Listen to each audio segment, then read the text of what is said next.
आउज़ुबिल्लाहि मिनश्शैतानिर्रजीम बिस्मिल्लाहिर्रहमानिर्रहीम।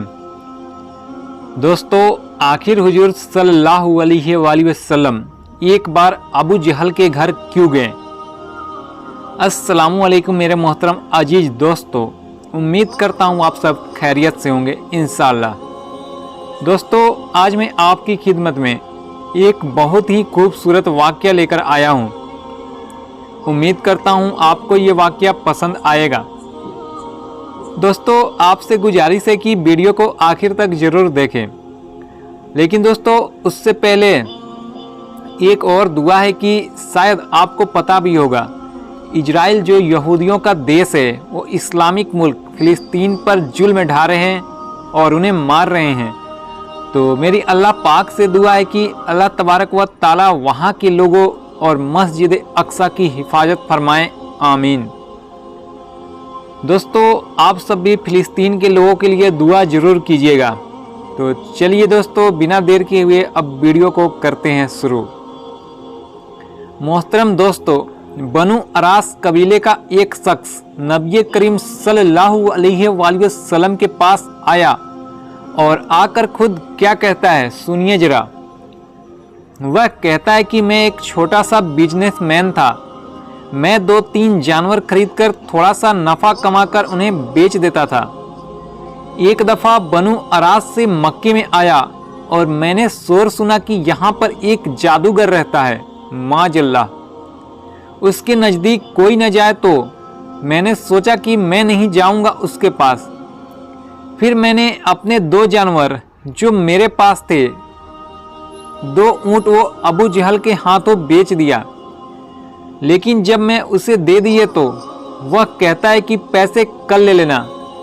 फिर मैं जब दूसरे दिन पैसे मांगने गया तो कहता है कि कल ले लेना। फिर तीसरे दिन जब मैं वापस गया तो मैंने पैसे मांगे तो कहता है कि कल ले लेना।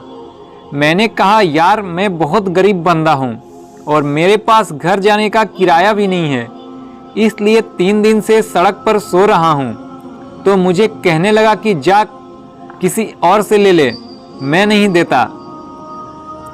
तो फिर मैंने किसी से पूछा कि यहाँ पर जो बड़े सरदार हैं वह कहाँ रहते हैं।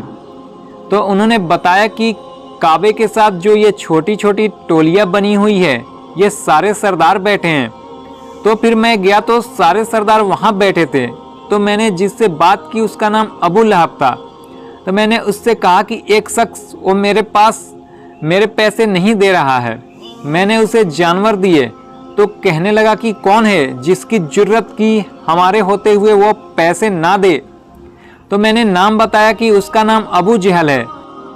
तो कहते हैं कि फिर तू तो बहुत बुरी तरह फंस गया, अब तो बहुत मुश्किल है कि तुझे तेरे पैसे मिल जाएं, वो तो सरदार है। नबी करीम सल्लल्लाहु अलैहि वसल्लम काबे की दीवार के साथ पीठ लगाकर बैठे थे। तो फिर एक सरदार कहने लगा कि जो बंदा सामने दीवार के साथ पीठ लगाकर बैठे हैं ना, वो तेरे पैसे निकलवा सकते हैं। और फिर सारे हंसने लगे और मजाक भी उड़ाने लगे और यह भी कहता है कि वह सामने बैठा है ना, वो तेरा काम करवा सकते हैं। मैं बड़ा हैरान हुआ और परेशान हुआ कि बात भी करते हैं और मजाक भी उड़ा रहे हैं। खैर मैं वहाँ से चल पड़ा और नबी करीम सल्लल्लाहु अलैहि वसल्लम के पास पहुँचा तो आप जिक्र कर रहे थे। तो मैं उनके पास बैठ गया। डर भी लग रहा था कि अगर उनके जिक्र में, उनकी इबादत में खलल पड़ गया तो कहीं ये नाराज़ ना हो जाएं और फिर मेरा जो काम बनना है वो भी ना बने।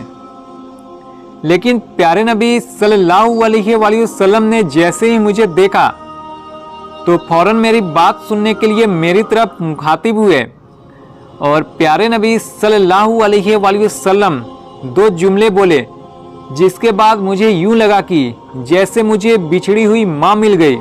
सुभान अल्लाह। फिर आप सल्लल्लाहु अलैहि वसल्लम ने इरशाद फरमाया कि परदेसी लगते हो, और फिर फरमाया कि परेशान भी लगते हो। जब मैंने कहा कि मैं आपको जानता तो नहीं हूँ, लेकिन परदेश में लुट गया, तो प्यारे नबी सल्लल्लाहु अलैहि वसल्लम ने न काम पूछा और न नाम पूछा और फरमाने लगे कि जैसे तू कहेगा वैसा ही हो जाएगा, परेशान नहीं होना। और फिर हाथ पकड़कर अपने घर लेकर आए और टूटी हुई चटाई पर बिठाया। और प्यारे नबी सल्लल्लाहु अलैहि वसल्लम ने अपने मुकद्दस हाथों से मुझे खजूरें पेश की और दूध पिलाया। मैंने कहा कि मैं कई दिन से भूखा था।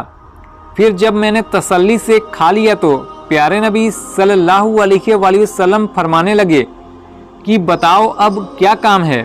तो मैंने बताया कि एक बंदा है जो मेरे पैसे नहीं दे रहा, उसने मेरे से माल ले लिया। तो प्यारे नबी सल्लल्लाहु अलैहि वसल्लम फरमाने लगे कि वो कौन है, उसका नाम क्या है। मैंने बताया कि अबू जहल है। तो आप फरमाने लगे कि फिक्र न करो, मिल जाएंगे। फिर आप सल्लल्लाहु अलैहि वसल्लम फरमाने लगे मेरे साथ चल। इधर मैं दिल ही दिल में बहुत खुश हुआ कि प्यारे नबी दोनों जहां के सरदार रहमतुल लिल आलमीन मेरे साथ चल रहे हैं। फिर हम लोगों ने दरवाजे पर पहुंचकर दस्तक दी तो अबू जहल बाहर आया। तो मैंने देखा कि प्यारे नबी की झुकी हुई नजरें उठने लगी और आपने एक बहुत प्यारा जुमला इरशाद फरमाया कि तेरा क्या ख्याल है कि पैसे छुपाने वाले और लोगों के सताने वाले सरदार होते हैं, तू गरीबों का खून चूसकर सरदार बन जाएगा, जा इसके पैसे लेकर आ। फिर क्या था कि उसकी टांगें कांपने लगी और कहने लगा कि मैं अभी आया। और वो कहता है कि नबी पाक ने मुझे पैसे दिए और अबू जहल को कहने लगे कि अब आइंदा तेरी शिकायत न आने पाए। काश वो चेहरा मेरी आंखों ने देखा होता, काश वो चेहरा मेरी आंखों ने देखा होता, मुझको तकदीर ने उसी दौर में लिखा होता। बातें सुनता मैं कभी पूछता मैंने उनके, मैं कभी आपके सामने असहाब में बैठा होता। हर सियाह रात में रोशन हैं उनकी हदीसें, अगर आप न आते तो जमाने में अंधेरा होता। सुभान अल्लाह। तो मेरे प्यारे अजीज दोस्तों, आपने अपने प्यारे नबी मोहम्मद मुस्तफ़ा सल्लल्लाहु अलैहि वसल्लम का अखलाक देखा कि उनकी अखलाक कितनी अच्छी है, उनकी बातें कितनी मीठी है, शहद से भी मीठी है उनकी अखलाक और उनकी बातें। इसीलिए लोग उनको देखते ही कलमा पढ़कर मुसलमान हो जाया करते थे। उनके दिल में एक अजीब कैफियत तारी होने लगती थी। मेरे नबी का चेहरा इतना नूरानी था। दोस्तों, उम्मीद करता हूँ आपको ये वीडियो पसंद आई होगी। दोस्तों, वीडियो के शुरू में भी मैंने कहा कि फ़िलिस्तीन के लोगों के लिए दुआ कीजिएगा। तो आपसे गुजारिश है अल्लाह तबारक व तआला से आप जब भी मौका मिले या नमाज़ पढ़े तो उनमें फ़िलिस्तीन के मुसलमानों के लिए दुआ ज़रूर कीजिएगा। अल्लाह पाक उनको हिफाजत फरमाए, उनको अपने हिफ्ज़ो अमान में रखे और हमारे मस्जिद अक्सा की हिफाजत ज़रूर फरमाएँ, आमीन। दोस्तों, एक और दुआ है, अल्लाह ताला से बोलने में या लिखने में किसी किस्म की गलती हुई हो तो मुझे माफ़ कर दें, आमीन।